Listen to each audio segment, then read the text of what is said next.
पार्वती देवी, मी आल्याचे तुला जाणवले?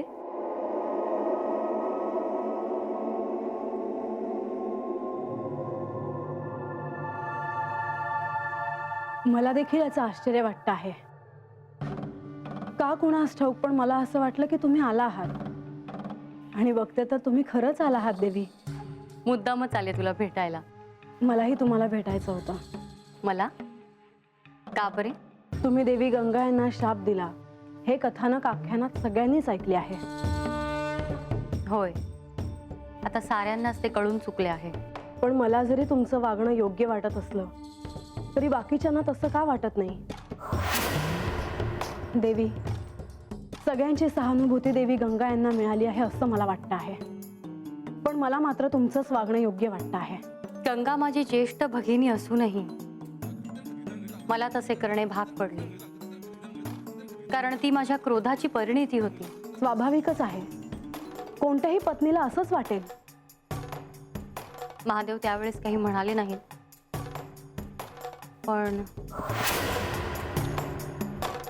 पण काय देवी? मला नंतर कळून चुकलं की असे व्हायला नको होते. असं का बोलत आहात तुम्ही देवी? तुम्ही जे केलं ते योग्यच केलं. त्यावेळेस ते असेलही, मात्र आता मला हेच वाटते आहे की तसे घडायला नको होते. पण सत्य हेच आहे की अखेर गंगेला कलियुगात हा शाप भोगावा लागणार.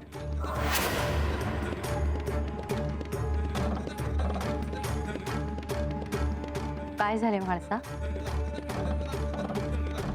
तू अचानक अशी शांत का झालीस? देवी, तुम्हाला राग आला म्हणून तुम्ही देवी गंगा यांना शाप दिला.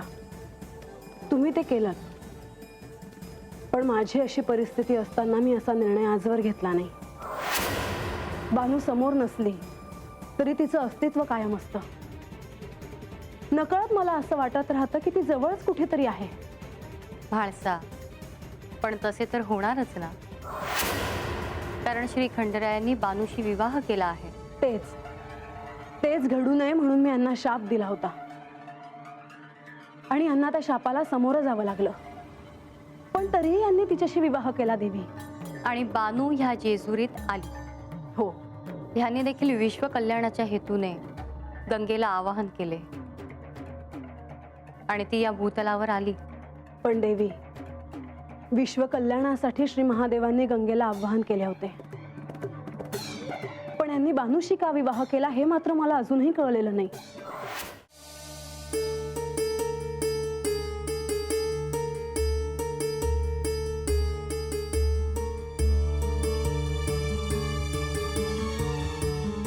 ओम एहि सूर्यदेव सहस्रांशो तेजो राशि जगत्पते अनुकंपय मां भक्त्या गृहणार्ध्य दिवाकरः.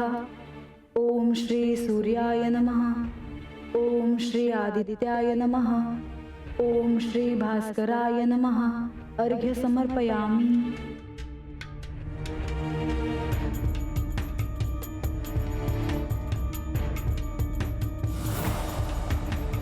प्रणाम देवी.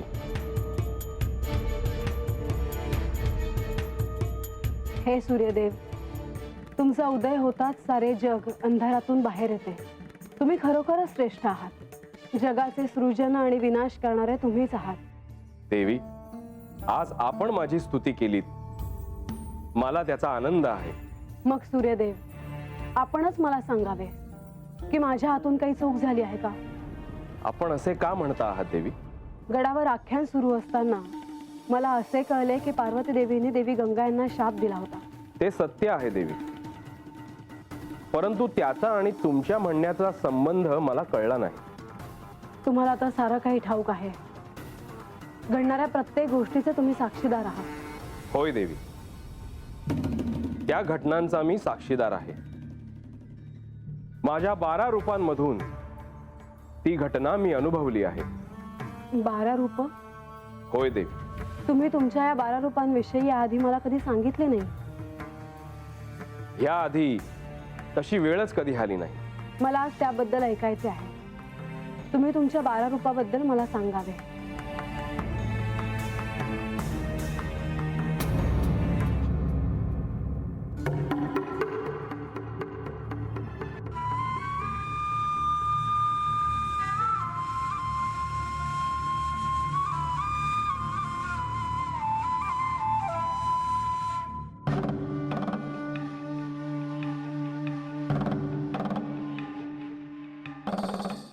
देवी, माझ्या 12 रूपांनी हे विश्व व्यापले आहे. त्यातूनच ह्या सृष्टीचा प्रवास सुरू आहे. इंद्र ह्या नावाचे माझे रूप देवांचा अधिपती ह्या पदावर आरूढ आहे. शत्रूचा विनाश करणारे हे रूप आहे. माझे दुसरे रूप धाता ह्या शुभ नावाने ओळखले जाते. प्रजापती पदावर विराजमान असून हे रूप प्रजेचे सृजन करते. आश्चर्य आहे, मी याबद्दल याआधी कधी ऐकले नव्हते. माझे तिसरे रूप पर्जन मेघांमध्ये निवास करते. किरणांच्या द्वारे वर्षा करणे हे या रूपाचे कार्य आहे. चौथे रूप त्वष्टा समस्त वनस्पती आणि औषधीमध्ये निवास करते. तर पाचवे रूप पूषा अन्नामध्ये वास करून समस्त प्रजेचे पोषण करते. माझे सहावे रूप अर्यमा हे वायूचे संसरण करणारे रूप आहे. ते समस्त देवांमध्ये समाश्रित आहे.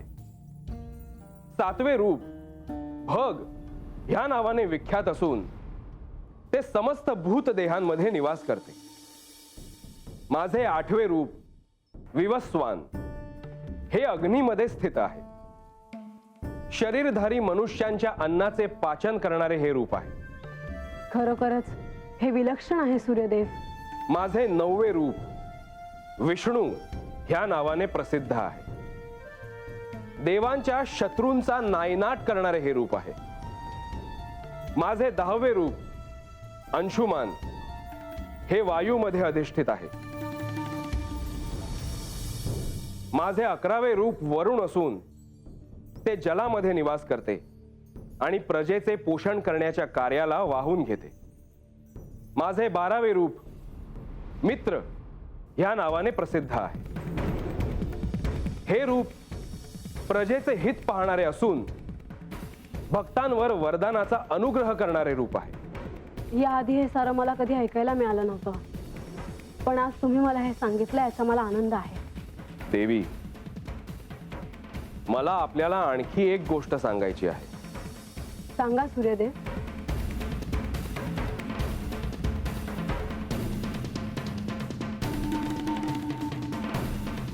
आपले हे बोलणे बाणाई देखील ऐकत आहे देवी.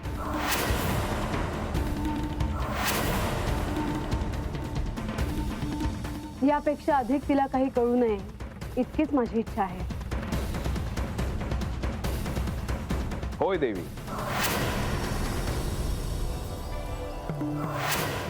म्हाळसा, तू हा निर्णय मागे घे. नाही, कोणताही निर्णय तू परस्पर घ्यावास हा अधिकार मी तुला दिलेला नाही. तुमची पत्नी म्हणून आणि या जेजुरीची सम्राज्ञी म्हणून मी हा निर्णय घेऊ शकते. तेव्हा बानूने जेजुरी सोडून जावं अशी मी आज्ञा तिला देऊ शकते. काहीही झालं तरी मी हे होऊ देणार नाही.